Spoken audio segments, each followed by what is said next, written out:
আসসালামু আলাইকুম বন্ধুরা, আশা করছি আপনারা সবাই ভালো আছেন আর আল্লাহর অসীম রহমতে আমরাও খুব ভালো আছি। তো আজকের আমার রেসিপি হচ্ছে চিংড়ি মাছ দিয়ে সিম রান্নার রেসিপি। এইভাবে যদি রান্নাটা করে দুর্দান্ত লাগে বন্ধুরা খেতে। তো এখানে আমি 250 গ্রামের মতো সিম নিয়েছি। সিমটাকে ভালোভাবে কেটে বেছে ধুয়ে পরিষ্কার করে নেব। আর আমি এখানে দুটো আলু নিয়েছি মাঝারি সাইজের, সেই আলুটাকে আমি এরকম 3 কোণা আকারের মতো কেটে নিয়েছি।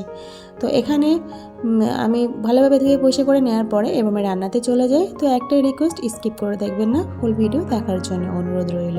আর ভিডিওটা শুরু করার আগে ছোট্ট একটা লাইক দিয়ে শুরু করবেন। তো এখানে আমি কড়াইতে পরিমাণ মতো এখানে সরিষার তেল দিয়ে দিলাম। আর আমি এই রান্নাটা পুরোটাই সরিষার তেল দিয়ে রান্নাটা করছি, আপনারা চাইলে কিন্তু রিফাইন তেল দিয়ে করে নিতে পারেন। তো এখানে দুটো মাঝারি সাইজের পেঁয়াজ কেটে রেখেছিলাম, সেই পেঁয়াজ কাটাটা আমি দিয়ে দিলাম। আর আগে থেকে আমি চিংড়ি মাছটাকে খোসা ছাড়িয়ে রেখেছিলাম, সেই চিংড়ি মাছটা বেশ কয়েকটা চিংড়ি মাছ আমি এখানে পেঁয়াজের সঙ্গে লাল করে নেব। আর এই পর্যায়ক্রমে আমি লবণটা সাথে সাথে দিয়ে দেবো, এতে করে চিংড়ি মাছটা সাথে সাথে লবণটা কিন্তু চিংড়ি মাছের ভিতরে ভালোভাবে পারফেক্ট ঢুকে যাবে। নাহলে অনেক ক্ষেত্রে চিংড়ি মাছটা কিন্তু মানে নুন কম লাগবে, সেই জন্যে আমি লবণটা সাথে সাথে দিয়ে দিলাম, এতে করে চিংড়ি মাছে কিন্তু পারফেক্ট লবণটা একদম লাগবে।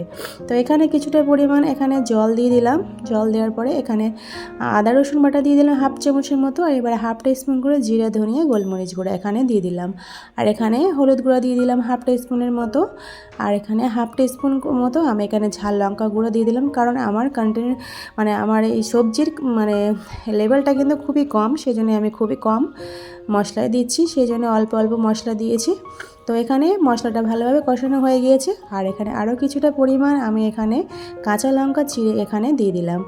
তো আপনারা ঝালটা কম বেশি বাড়িয়ে কমিয়ে নিতে পারেন। তো আরও কিছুটা পরিমাণ জল দিয়ে আরও মশলাটা খুব ভালোভাবে চিংড়ি মাছের সঙ্গে কষিয়ে নেব।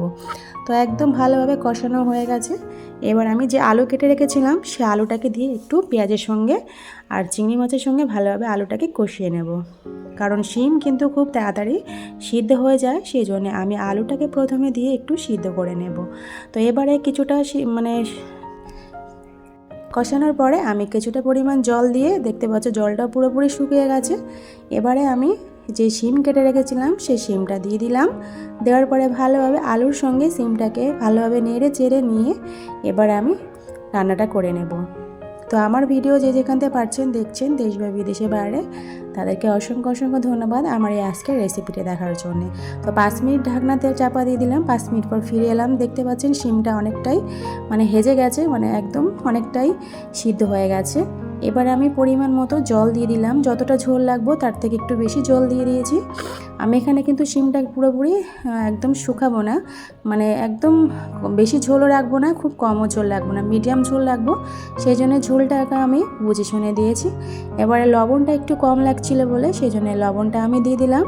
দেওয়ার পরে ঢাকনা চাপা দিয়ে আরও 10 মিনিটের জন্য আমি রান্নাটা করে নেব। তো আমার চ্যানেলে যারা এখনও নতুন, তারা তোমাদের যদি আজকের এই রেসিপিটা যদি ভালো লেগে থাকে তাহলে প্লিজ সাবস্ক্রাইব করে পাশে থেকে যেতে পারেন। তো এখানে দেখতে পাচ্ছেন সিম রান্নাটা আমার অলরেডি হয়ে গেছে। এবারে আমি গরম গরম পরিবেশন করব। তো আজকের আমার এই সিম রান্নার রেসিপিটা কেমন লাগলো বন্ধুরা কমেন্টে কিন্তু জানাতে ভুলবেন না। আর লাইক করবেন, প্রয়োজনে শেয়ার করবেন। আবার অন্য এক রেসিপি নিয়ে আপনাদের সামনে হাজির হব।